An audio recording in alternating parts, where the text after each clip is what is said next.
plans about the method of taking the building down and high hopes for how much would be accomplished today.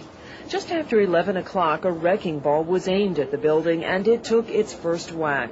The owner of American Demolition says the change of plans was to use a wrecking ball instead of a claw-like device to disassemble the structure. But we were going to originally try to use a clamshell to clam it down. But we felt that because of the problem with not enough boom on a crane right now, that we decided to ball it down. We're going to use a wrecking ball on it. And just when progress was being made, a mishap. Something went wrong with the crane and it rolled backward into this pickup truck.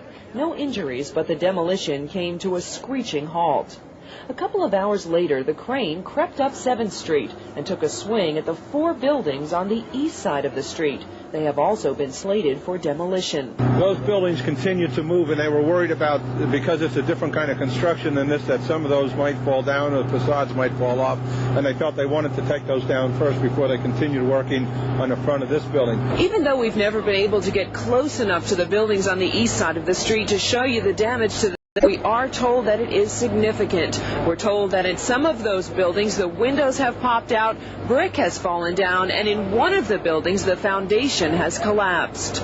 Because of the concern that these buildings had become more unstable, city leaders had to scramble this afternoon to get the necessary papers in order to take these buildings down. It will cost $350,000. We were running around getting letters typed, and the lawyers put everything together, and I had to sign it.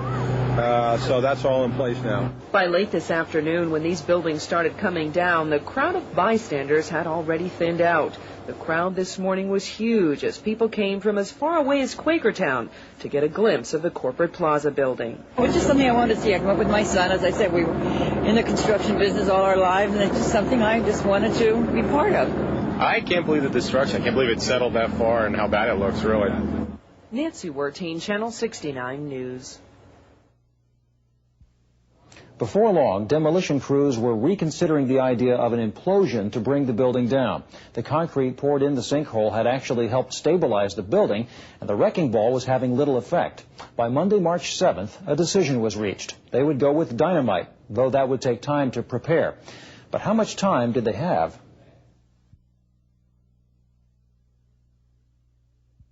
Three floors of the northwest corner of the Corporate Plaza building in Allentown collapsed about 5:30 this morning. It just settled down one level at a time, just like stacking pancakes. Officials believe it was apparently due to rain loosening more of the ground supporting the structure. 3 men working inside the building at the time of the collapse were not injured, and work resumed. We feel that as the weather continues to change and get warmer and wetter, that the building is in an increasingly more difficult and tenuous structural position. Demolition crews have tentatively set Wednesday as the date to implode Corporate Plaza. Here's how the implosion will work.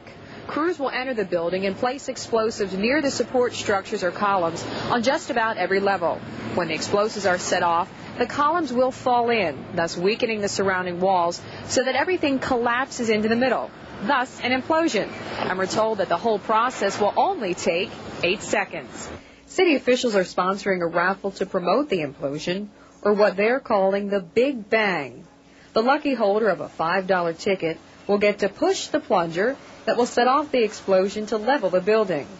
The city will also sell commemorative bricks from the building for $5, and sweatshirts are also being made. Proceeds will benefit the Allentown Downtown Improvement District Authority and the Lehigh Valley chapter of the Red Cross.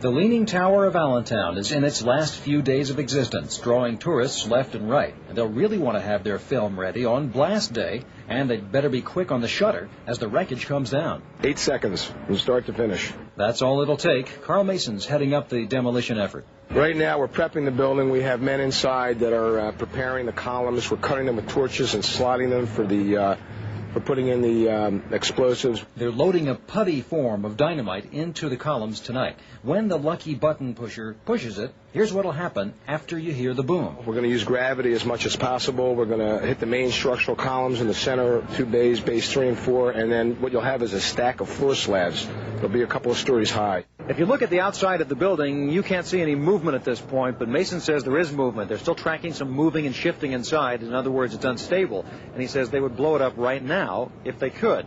But now we're told it'll be Saturday morning. Earlier today, Mason told me it would be early Wednesday morning, but after a late afternoon meeting at City Hall, Mayor Height said it's now Saturday morning at 9 o'clock. That's Big Bang time, and Sunday at noon as a backup. Mason says the weather has to cooperate. If the cloud ceiling is less than 2,000 feet, the sound waves will bounce off the clouds, come back down, and probably shatter most of the windows in the Lehigh Valley area. So we need at least a 2,000-foot cloud cover. Now, the fellow who actually blows the thing up, the demolition man, Jim Redike from Oklahoma, is an expert. He knocks them down all the time. But Mason says this one is something of an experiment. This is the first time that anybody's ever attempted to dynamite a building over an existing sinkhole. And we're sort of breaking new ground, so to speak, not meaning to be facetious. He's confident this groundbreaking blast, this big bang over a sinkhole, will go just fine. And don't forget to bring your camera.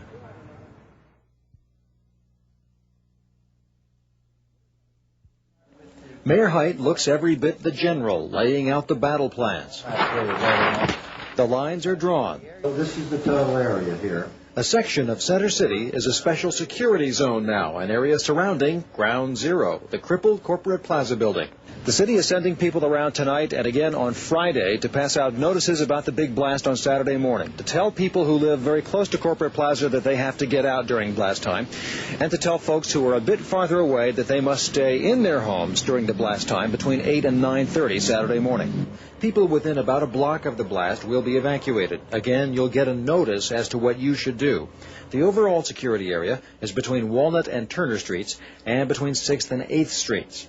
Traffic through this zone will be stopped at 8 Saturday morning until about 9:30. The aim, of course, is reducing this to a zillion pieces and keeping residents in one piece. And I'm going to worry about keeping people out of that area and keeping it safe. In an explosion, material goes flying all around. In an implosion, it basically comes straight down. So they don't expect debris to be flying all over the place. But Mayor Height says they have to have a security zone here as large as it is, just to be on the safe side, in case a hunk of Corporate Plaza were to fly for some distance. Now, as for the lucky button pusher, the one whose name will be drawn to start the implosion, the drawing will take place on Friday, March 18th at high noon at downtown Center Square, 7th and Hamilton Streets. The beautiful First Lady of Allentown, Mrs. Mary Ann Height, will draw the lucky ticket at random at a live media event. In addition to the winner, Mrs. Height will draw 5 alternates in case the winner is unable to be here for the Big Bang. More than 2,500 tickets have already been sold, and they've ordered 1,000 more, $5 apiece. $20 will get you a souvenir T-shirt. A reporter asked the mayor today, where's the best place to watch the plaza come down? I would say on television. On the afternoon before the scheduled implosion, the Lehigh Valley was blanketed by another 4 inches of snow, the year's 16th winter storm. But the next morning, the skies had cleared, and everything was in place for the Big Bang.